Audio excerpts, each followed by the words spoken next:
अनुपमा जी, महाराज जी राधा वल्लभ श्री हरिवंश। महाराज जी, life में discipline अनुशासन की कमी लग रही है। कुछ भी करने बैठती हूँ तो मन इधर उधर भागता है, कोई काम एकाग्रचित होकर नहीं कर पाती। महाराज जी, मैं क्या करूँ कि मेरा मन एकाग्र हो सके? तो पहले देखो कि आपके इस पूरे भवन में अनुशासन करने वाला कौन है। पहले तो हम देखें ना, हर चीज को, जो चीज हमारी मांग हो हमें देखना है। आप ही कह रहे हैं कि हमारे ऊपर शासन करने वाला ढीला है, तो स्थूल से चलते हैं फिर सूक्ष्म में पहुंचते हैं। स्थूल में हमारे ऊपर शासन माता पिता, गुरु और शास्त्र, समाज, यही शासन व्यवस्था है। जो थोड़ा आध्यात्मिक है वो शास्त्रों की बात से डरते कि शास्त्र में लिखा है ऐसा नहीं करना चाहिए, वो मैं गलत कर रहा हूँ, उसको डर लगता है कि शास्त्र आज्ञा का उल्लंघन। बड़ा आस्तिक पुरुष होता है जो ऐसा सोचता है। हमने गुरु बनाया है, संतों को अपना माना है, उनकी आज्ञा के विरुद्ध चल रहा हूँ। और फिर नीची धरा के जो लोग होते हैं, यार समाज क्या कहेगा। माता पिता का शासन, समाज का शासन, शास्त्र का शासन, भगवान की वाणी का शासन, जो भगवान आदेश करते हैं, चाहे गुरु रूप में संत रूप में। अब आंतरिक शासन की बात है। हमारे पूरे अंतर विभाग में शासन करने वाली बुद्धि है, वही हमें डांट लगाती है, वही हमें गलत सलाह दे देती है। अब आप खुद जैसे स्वीकार करें कि हमारा शासन विभाग कमजोर है, मतलब हमारी बुद्धि गलत है। जो शरीर को, शरीर के भोगों को अपना जीवन बना ले, वो बुद्धि निकृष्ट है। और जो बुद्धि भगवान को अपना मान ले तो उसमें सामर्थ्य आ जाएगी। भगवान को अपना मानते ही सामर्थ्य आ जाती है अंदर से। जहाँ आप प्रभु को अपना मानेंगे तो आप में सामर्थ्य। नाम जप कीजिए, कुछ पाठ कीजिए प्रभु की लीलाओं के, और अपने को प्रभु का जन मानिए, तो आपकी बुद्धि शुद्ध होने लगेगी। शुद्ध बुद्धि जला कर राख करने लगेगी। अगर आप गलत पैर रखेंगे तो आग लग जाएगी आपके हृदय में। और बार बार यही हो, वो ऐसा शासन नहीं करती, आपको जला के, न दिन में चैन न रात में चैन। आपको कान पकड़ना पड़ेगा अपने आप से, एकांत में भी कभी गलती नहीं कर, तब जाकर चैन लेने देगी। उसका शासन ऐसा। और जिसकी बुद्धि शासन सही करने लगती है, उसकी मन और इंद्रियां फिर ठीक से चलने लगती हैं। हमारे यहाँ का शासन विभाग बुद्धि है और बाहर का शासन विभाग है समाज, गुरु, संत, शास्त्र, माता पिता। दोनों चाहिए हमारे लिए जीवन में। जिससे समाज का भय खत्म हो जाता है, वो राक्षस हो जाता है। जो शास्त्र गुरु संतों की आज्ञा नहीं मानता, उसकी बुद्धि मंद हो जाती है।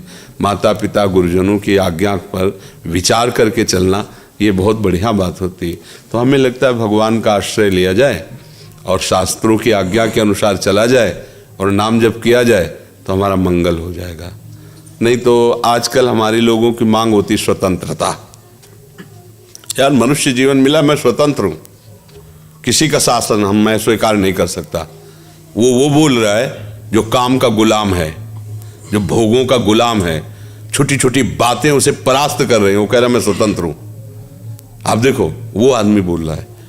और जो वास्तविक बुद्धिमान है वो ये कभी नहीं कह सकता। भाई मन कुछ भी कहे, आप कुछ कहें, लेकिन हमारे माता पिता, हमारे गुरु, शास्त्र, शराब नहीं पीना, मांस नहीं खाना, गंदे आचरण नहीं करना, मैं नहीं कर सकता, क्योंकि हमारे ऊपर शासन है, हम कोई स्वतंत्र नहीं। आज हम गलती करेंगे, हम कल घर में डांटे जाएंगे, या शास्त्र आज्ञा करता है, हम भगवान के सामने कैसे जाएंगे, वो डरने लगेगा। पर आज ना तो हम भगवान को मानते हैं, ना संतों को मानते हैं, और ना हम अपनी बुद्धि की भी मानते हैं। अगर वो सही भी सलाह दे तो मन इतना प्रबल हो चुका है कि एक कोने में बुद्धि को रख देता है और मनमानी आचरण हो जाते हैं। तो हमारी बुद्धि पवित्र हो, उसके लिए हमें नाम जप जरूरी है। प्रभु का नाम जप करें और डरते रहें। कोई देख रहा है, ये बात समझो। हम लोग क्या समझते, जैसे बंद कमरा है, कोई नहीं देख रहा। नहीं, कोई तो है जो देख रहा है। जहाँ सबकी सत्ता है, सब जगह भगवान है, तो कमरे में भगवान नहीं। एक दो आदमी गए शिष्य बनने के लिए, तो कहा महाराज मुझे शिष्य बना लीजिए। तो उनका ठीक है, 2 तरबूजे दिए। बोले दोनों लोग ऐसी जगह काट के लाओ जहाँ कोई ना हो। तो एक गया, 1 आध घंटे में काट के ले आया। एक पूरा शाम हो गई, सीधे चाकू और तरबूजा ला के रख दिया। क्यों? काटने वाले से कहा कि तुम बहुत जल्दी आ गए थे। बोले हम एक जगह गए, पहाड़ के पीछे गुफा थी, आसपास देखा कोई नहीं, काट के ले आए। आप? तो बोले महाराज मैं जहाँ भी गया तो मुझे लगा भगवान तो देख ही रहे ना, दिन है, सूर्य है, दिशाएं हैं, पृथ्वी है, सब भगवान तो देख ही रहे ना। हमें कोई ऐसी जगह नहीं मिली जहाँ कोई न देख रहा हो, इसलिए मैं आज्ञा पालन करने में असमर्थ। बोले तुम शिष्य बनने के अधिकारी। उसे कहा जाओ तरबूज खाओ जाके। तो हम लोग जब भगवान को नहीं डरते तभी तो पाप होता है। यार बंद कमरा कोई नहीं है, या अमुक जगह खाली सुनसान स्थान नहीं, उस समय भी वो देख रहा है जो न्यायाधीश है, जो तुम्हारा दंड कर देने में समर्थ स्वामी है, वो देख रहा है। अगर ये बात तुम मान लो तो तुमसे पाप होगा ही नहीं। पर ये बातें मानते कहाँ हैं अपने लोग? और ये वही मानते हैं, ऐसा नहीं कि सब नहीं मानते, वही मानते हैं जो भगवान का भजन करते हैं, डर जाते हैं। नहीं, ऐसा नहीं कर सकता। देखो सदन कसाई जी का चरित्र आता है। वो कसाई कुल में जन्म लिए थे, इसलिए कसाई वाड़े से मांस ला के बेचते थे और खूब भजन करते थे। महात्मा थे वो, काम उनका वो था इसलिए करते थे। तो एक बार वो भगवान के दर्शन, जगन्नाथ जी के दर्शन के लिए चले। पहले प्राय पैदल ही यात्रा होती थी। तो एक गांव में गए, तो संत भाव में थे, तो भिक्षा मांग करके, जो भजन करने वाला होता है इसमें भागवती का आकर्षण होता है। बिना वो ट्यूब लगाए वो आकर्षण होता है। ये जो ट्यूब लगा के आकर्षण होता है ये तो रजोगुणी होता है। संतों को भागवती का आकर्षण होता है। उनका रूप भले तुमको ऐसे बिगड़ा दिखाए, लेकिन ऐसा लगता है मैं इनको देखता रहूं, इनसे बात करता रहूं, मतलब एक आकर्षण होता है, भागवती का आकर्षण होता है। उस महिला ने देखा जिस घर में मांगने गए, तो उसने कहा हमारी इच्छा है आप यहीं प्रसाद पा लीजिए। तो उनका ठीक है, गलती हो गई उनसे भी। शास्त्र आज्ञा करता है 5 घर दरवाजे के बाहर मांग कर लेना चाहिए। संतों के लिए है, आप घर के अंदर घुस नहीं सकते, ये नियम नहीं, गुरुजनों ने सिखाया है। दरवाजे के अंदर कदम नहीं, दरवाजे पर आवाज, राधे श्याम, जोर से। फिर आवाज कोई हमारी सुने, 3 आवाज तक दीजिए, फिर हट जाइए, फिर नहीं रुकिए। अगर कोई सुनता है हाँ क्या चाहिए, रोटी, पैसा दे, अनाज दे, अन्य चीज बिल्कुल नहीं, रोटी केवल। रोटी ले ली, और रोटी मांगने का अधिकार उदर पोषण करके भजन करने वालों के लिए 5 घर का आदेश है, इसीलिए 5 घर का आदेश। गलती हो गई, उन्होंने स्वीकार कर लिया बैठ कर पाना। संत हृदय थे, उनका चलो बड़ी श्रद्धा से कह रहे, तो आप कहाँ जा रहे हैं? वह जगन्नाथ जी के दर्शन करने जा रहे हैं। थोड़ा समय रह गया, कहीं ना कहीं तो रुकेंगे ही, आज हमारे घर में रुक जाइए। गलती हो गई, ये दूसरी गलती हो गई। विरक्त को कभी किसी गृहस्थों के आसनों में शयन नहीं करना चाहिए। अगर कभी उसको शयन करने का भी भाव बने तो घर के बाहर, अगर कोई निवास स्थान जैसे चप्पड़ पड़ा है या ऐसे, नहीं तो देवालय, गांव के किसी देवालय में रोटी मांग ले, खा लो देवालय में, सुरक्षित जीवन। अगर कभी उनके आसनों पर शयन करने का तो कभी नहीं, क्योंकि उनके आसन परमाणु है ना उनके गृहस्थी के। ऐसा नहीं होगा कि हम बैठ गए जाके तुम्हारे पलंग में तुम्हारे तक, नहीं, जमीन पे आसन लगाओ, जमीन पे बैठो, वो गृहस्थों का। अगर ऐसा कुछ है तो साधु कमंडल में गंगा जल रखते थे, जल डाल लिया, आसन अपना बिछा लिया, कुछ क्षण के लिए बैठ गए, शयन नहीं। शयन तो बाहर, घर के बाहर जैसे छप्पर पड़ा है, ऐसे घर के बाहर भी बारंडे होते हैं ना, खुले चौड़े पे होना चाहिए, कमरे में ऐसे नहीं, ऐसे किसी गृहस्थ के। दूसरी गलती हो गई। अब ये गलती उनकी कृपा से, मतलब दयालु हृदय थे, तो कोई श्रद्धा से कहे तो लगता क्या है भाई, खा लेते हैं, शाम रात्रि में सो लेते हैं, सुबह चले जाएंगे। अब रात्रि में वो स्त्री आई उठ कर, क्योंकि उसके अंदर मलिनता भाव आ गया था। उसने अपनी बात प्रकट की, तो उन्होंने कहा तुम्हारा पति है, तुम ऐसी निकृष्ट बात क्यों सोचती हो? उसने सोचा इनका कहने का मतलब पति है, तो जाकर उसने पति को मार दिया। कामांध पुरुष कुछ भी कर सकता है, पति को मार। आए बोले पति को, अरे बोले महत अपराध, तू निकृष्ट स्त्री, ऐसी कैसी तेरी भावना हो गई? कस के दबकाया और बाहर निकलने लगे। तो उसने रोका, उनका समझती हो, अगर मैंने शोरगुल मचा दिया तो तुम जिंदा नहीं रहोगे यहाँ से। तो उनका मृत्यु स्वीकार है, लेकिन गलत आचरण नहीं। ये देखो धर्म पे जो चलने वाले, उसने हल्ला बचा दिया। अब वो तो स्त्री, ये देखो इनको साधु समझकर रात में रोका, लेकिन रात में इन्होंने हमें छेड़ा तो हमारा पति विरोध करने लगा, इन्होंने पति की हत्या कर दी और मुझे छेड़ने के लिए तैयार है। वो तुम्हें हल्ला मचा दिया, आप लोग आ गए। गांव के लोगों ने उनको पिटाई की और बंधन डाल के सुबह राजा के पास ले गए। राजा ने देखा, उसने कहा कि हम आपकी ही स्वीकृति से दंड देंगे, पर आप बताइए क्या आपने अपराध किया है? तो संतों की भाषा समझना केवल संत ही समझ। तो उनका बिना अपराध के दंड कैसे हो सकता है? कोई न कोई अपराध तो होगा, इसीलिए भगवान ने मुझे पवित्र करने के लिए दंड दिया है। अब वो समझ नहीं पाए इस भाषा को। भाई वो संत है, वो समझते कोई न कोई पाप किसी जन्म का तो है ही जो हमें फंसा के पिटवा रहा है। तो उन्होंने कहा कि इनके हाथ काट लिए जाए। दोनों हाथ काट लिए गए सदन जी के और छोड़ दिया जाए। साधु है इसलिए इतना करके छोड़ दिया जाए। हाथ काट लिए गए दोनों। जगन्नाथ जी रुके नहीं और जगन्नाथ जी के सामने जाके कहा, आप तो सब जानते हैं ना, पर प्रणाम करने की इच्छा थी पर हाथ ही नहीं है, तो अब प्रणाम करने के लिए, दंडवत करने के लिए हाथ का भी तो सहारा चाहिए ना, चाहे पंचांग चाहे साष्टांग। और पहली मुद्रा तो प्रणाम की यहीं से शुरू होती है, हाथ जोड़ा फिर लेट गए ऐसे। तो जी ही ऐसे जोड़ने के लिए किए तो नए हाथ जग गए, हष्ट पुष्ट तेज संपूर्ण जागृत हो गया। जो वो मारपीट हुई एकदम स्वस्थ शरीर तेजस्वी। धर्म से चलने वाले की थोड़ी सी आपको लगेगा कि डाउन हो रहा है, कभी डाउन नहीं हो सकता।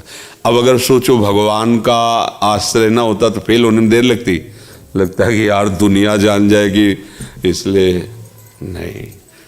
जो भगवान का आश्रय लेता है, देखो कैसा बुद्धि का शासन कि मृत्यु का समय आ रहा फिर भी अधर्म नहीं। मृत्यु के समय लोग मार डालते, राजा फांसी में चढ़ा देता। अच्छा, धर्म ये कहता है कि हमारे ही कर्मों का कोई ना कोई फल होगा, इसलिए उन्होंने उसी सिद्धांत को कहा। जैसे धर्म बैल रूप में था और कलयुग गाय को मारा और फिर पैर तोड़ रहा था धर्म के। तो परीक्षित जी ने पूछा बैल से कि कौन तुम्हें मार रहा है? तो साक्षात धर्म थे। बोले इसका सही निर्णय नहीं कर सकते, मेरा कर्म मुझे दंड दे रहा है कि काल दंड दे रहा है। आप राजा खुद विचार कर लिए, समझ गए साक्षात धर्म है। धर्म ये नहीं कहता कि कोई दूसरा कष्ट दे रहा है, मुझे जो कष्ट मिल रहा है वास्तविक बात यही है, मेरे किसी कर्म का दंड मिल रहा है। आज हम जो दंड भोग रहे हैं इसमें निष्पाप हो सकते हैं, लेकिन पीछे जो हमने पाप किया वही आके आज हमें दंड दे रहा है। तो इसलिए शासन तो वही स्वीकार कर सकता है जो भगवान का आश्रय लिए, शास्त्रों का आश्रय लिए, भक्तों का आश्रय लिए, जिसकी बुद्धि पवित्र है। नहीं तो फिर तो शासन कहाँ मन स्वीकार। बड़ा उच्छृंखल मन है, चाहे लाख समझाओ समझ में नहीं आता। भगवान का आश्रय होगा तो ही संभल पाएगा जी। राधा वल्लभ श्री हरिवंश महाराज जी, आपके चरणों में दंडवत प्रणाम। महाराज जी, राधा वल्लभ जी के समक्ष जाकर उनको कैसे निहारें और उनसे क्या प्रार्थना करें, आप मार्गदर्शन कीजिए। जब तक अपनापन नहीं होता तो हम दूसरे को कैसे देखते हैं और अपने को कैसे देखते हैं? सरल भाषा में, जब हम दूसरे को देखते तो चाहे जैसा कोई हो तो भाव ही रहता है दूसरा ही है, और जब अपने को देखते हैं तो चाहे जैसा ही हो प्रधान भाव रहता है अपना है। तो दर्शन में किसी के भी सुख मिलता है अपनेपन से मिलता है। नहीं, कोई बहुत सुंदर बहुत रूपवान सब है, लेकिन आपका उससे प्यार नहीं, अपनापन नहीं है, क्या है? और उसकी अपेक्षा वो कुरूप भी है, लेकिन आपका अपनापन है, तो हजारों में आपकी दृष्टि बार बार उसी की तरफ जाएगी, क्योंकि उससे प्यार है, उससे अपनापन है। राधा वल्लभ जी को प्यार से देखे, अपने मान करके देखे। बाहरी लोग आते हैं दूसरा मान के दर्शन करते हैं। भगवान है मंगल करना, घर परिवार ठीक रखना, वो दूसरा भाव है। प्रेमी जन देखते हैं अपनी दृष्टि, मेरे प्राण प्यारे हैं ना, निरख नयन हरिवंश, प्रेम नेत्रों से, अपनेपन से। और जब किसी अपने को देखा जाता है जिससे प्यार होता है, तो उससे अगर कुछ मांगा जाता है तो उसी के लिए मांगा जाता है, अपने से अपने लिए नहीं मांगा जाता है। ध्यान देना, जिससे प्यार होता है कि तुम्हें क्या पसंद है बताओ, हम वही ला के देना चाहेंगे कि आपको क्या पसंद है। आप बताओ कैसे खुश होगे? किसी से प्यार होता है तो हम क्या प्रश्न करते हैं, मांग क्या करते हैं? आप कैसे राजी, आपको क्या पसंद है? अरे बोलो मैं कैसे चलूं जिससे आप हमारे हो जाओ, हमसे मुस्कुराओ, हमसे राजी हो जाओ। ये बातें तो प्यार में होती है ना। वही बात उनसे है कि प्रभु जिससे आप प्रसन्न होते हो वो हमें सद्गुण दे दो, जिसमें आप राजी होते हो वैसे मैं आचरण करूँ नाथ। मैं आपके प्यार करने योग्य नहीं हूँ, आप अपने योग्य बना लीजिए। मैं आपको सुखी देखना चाहता हूँ, प्रसन्न देखना चाहता हूँ, आनंदित देखना। जब ये आप देखना चाहोगे तो आपको दुख होगा ही नहीं, परम सुख होगा। जब हम अपने को सुखी करने के लिए कुछ भी करते हैं तो हम दुखी रहते हैं। सिद्धांत लोगों को समझ में नहीं आता। अपने को सुखी करने की भावना जब बढ़ जाती है तो राक्षसी भाव ले आती है। ध्यान देना, मुझे सुख होना चाहिए तो दूसरों को मारने में भी नहीं हिचकता, कुछ भी करने को तैयार हो जाता है। मुझे सुख होना चाहिए। और प्रायः अंदर झांक के देखो तो यही वृत्ति सबके अंदर रहती है, मुझे सुख मिलना चाहिए। अब वो जहां आरोपित कर ले धन, अब बुद्धि खराब, कैसे धन आए बस ये बात है। बहुत प्यारा मित्र है पर हमें लगा कि 10 लाख की व्यवस्था हो जाएगी इसको मरवाने में। आप पूरी सूचना दे दोगे, उसको मरवा डालोगे, क्योंकि मुझे सुख मिलना चाहिए। जहां आपका आरोप हो गया इसमें सुख है और मुझे भोगना है, आप उसकी परवाह, यही राक्षसी वृत्ति आ जाएगी। और प्यार में सुख होता है कहीं भी। जैसे हमको गुलाब जामुन प्रिय है, हमें गुलाब जामुन से प्यार, तो हमें सुख मिलेगा। वही दूसरे को नमकीन प्रिय, आप उसके आगे गुलाब जामुन तो नहीं। अगर उस वस्तु में सुख होता तो बराबर सबको होना चाहिए, लेकिन उसका प्यार नमकीन है, उसको नमकीन में प्यार लगेगा। मतलब अगर कहीं विषय में भी सुख दिखाई दे रहा है तो हमारी मान्यता में है, हमारे प्रेम में है। तो अगर हम ये अपना प्रेम वास्तविक जहाँ सुख है, वो सुख सिंधु प्रभु हैं, उनमें समर्पित कर दे तो हम प्रेमी हो जाए। हमें लगता है प्रभु को अपनापन से देखना चाहिए, मेरे हैं, और प्रभु मेरे कैसे प्रसन्न हो ये मांग करनी चाहिए। नाथ हमें वो सामर्थ्य दे दो, वो आचरण दे दो, वो भाव दे दो, वो बुद्धि दे दो, जिस समय आपको मुस्कुराता देख पाऊं, मैं आपको देख पाऊं कि मैं आज जो आचरण कर रहा हूं उससे आप प्रसन्न हैं। ये है, अगर यहाँ प्रश्न है तो फिर ये उत्तर है इसका जी। सुनील जी संगरिया से। गुरुदेव आपके चरणों में दंडवत प्रणाम। गुरुदेव, कभी कभी मन में ये भय या आकांक्षा बन जाती है कि हमारे मन कर्म वाणी से कोई भी ऐसा अपराध ना बन जाए जिससे गुरुदेव के प्रेम से हम वंचित हो जाएं। होना चाहिए, ये रहना चाहिए। अगर ये बना रहेगा तो तुम निर्भय हो जाओगे। महाप्रभु कह रहे डरे डर हरिवंश हित, जिनो भ्रमय गुण सलिर पर, जिनामन मंगल लोक त्यों सुहरिपद भर। ये आपके हम भी डरते रहते हैं, इस बात से तो हम भी डरते रहते हैं कि कोई ऐसी कभी गलती ना हो जाए, कोई ऐसा अभिमान ना आ जाए जिससे हम अपने गुरुजनों के सामने खड़े होने में भयभीत हो, हमें डर लगे। ऐसा डर बना ही रहता है। कभी कोई ऐसी गलती ना हो जाए जो हम श्री जी से बात करने लायक न रह जाएं, श्री जी के सामने खड़े ना हो, अपने मालिक के सामने कम से कम आँख तो मिला सके। और वो तभी आप कर सकते हो जब आप सही चलोगे। गलत होगा तो आपकी हिम्मत ही नहीं होगी, आपका मन कहने लगेगा मुझे नहीं जाना, वो मन आपको दूर करने लगेगा। जिसके अंदर ये डर है वो निडर हो जाएगा। अभय हो जो तुम्हें डराई, जो ये डरता रहेगा वो अभय हो जाएगा। इतना डर बना रहना चाहिए, जब तक जीवन है तब तक बना रहना चाहिए ये डर जी। शोभा ठुकराल जी, मनीष ठुकराल जी वृंदावन से। श्री सदगुरुदेव भगवान आपके चरणों में कोटि कोटि नमन। सदगुरुदेव भगवान आपकी कृपा से धाम में कुछ महीनों से वास कर रहे हैं। महाराज जी, मैं घर में रहकर ही भजन करती हूँ, लेकिन मेरे शरीर के पति कहते हैं कि वृंदावन में मंदिर हैं, उनमें भी जाना चाहिए, सिर्फ घर पर रहकर भजन नहीं होता। अब आप ही इसका कुछ समाधान करें। हाँ, जाना चाहिए, वो सही कह रहे हैं। आज सत्संग सुना क्या? आज से सत्संग में हरिराम व्यास जी कह रहे कि यहाँ कुंज गलियों में विचरना और पद गुनगुनाते हुए प्रिया प्रीतम की कृपा प्राप्त होती है। ये करना चाहिए। पैदल हो सके नंगे पैर राधा वल्लभ जी बिहारी जी दर्शन करने। नित्य सौभाग्य न हो तो हफ्ते में 1-2 दिन रख लो। जैसे शनिवार रविवार बहुत भीड़ होती है, छोड़ दो शनिवार रविवार, अन्य दिनों में से 5 मिनट 10 मिनट गए, केवल उनको देखा, चुपचाप चले। ये बहुत सौभाग्य का विषय कि हम धामवासी हैं। कभी कुछ मिनट यमुना जी के किनारे चले गए, कभी कभी महीना 2 महीना परिक्रमा लगा ली। धाम का आनंद तभी उन्हें। सत्संग में आती है, हाँ सत्संग में आइए, परिचय किसी से मत बनाइए। हमें लगता है कि अगर आप ऐसे परिचय बाहर बढ़ाएंगे घूमने में जाने आने में, परेशानी आ जाएगी। आपसे कोई ऐसा लग रहा है कि भूखा आदमी है बैठा है, 2 समोसे लिए उसे दे दिए, वो बात चलेगी।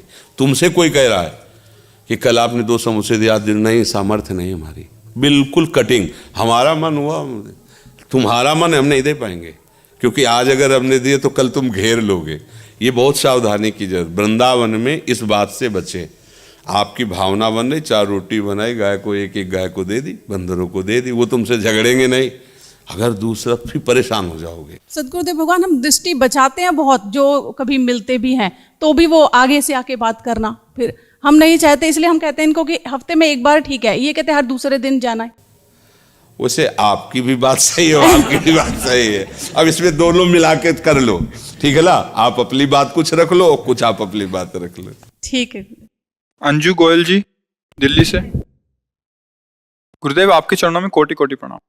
महाराज जी, राधा सुधा निधि स्तोत्र का पाठ पूरा एक साथ हिंदी में कर सकते हैं? हाँ, कर लीजिए, श्री जी को सुनाइए, ठीक है।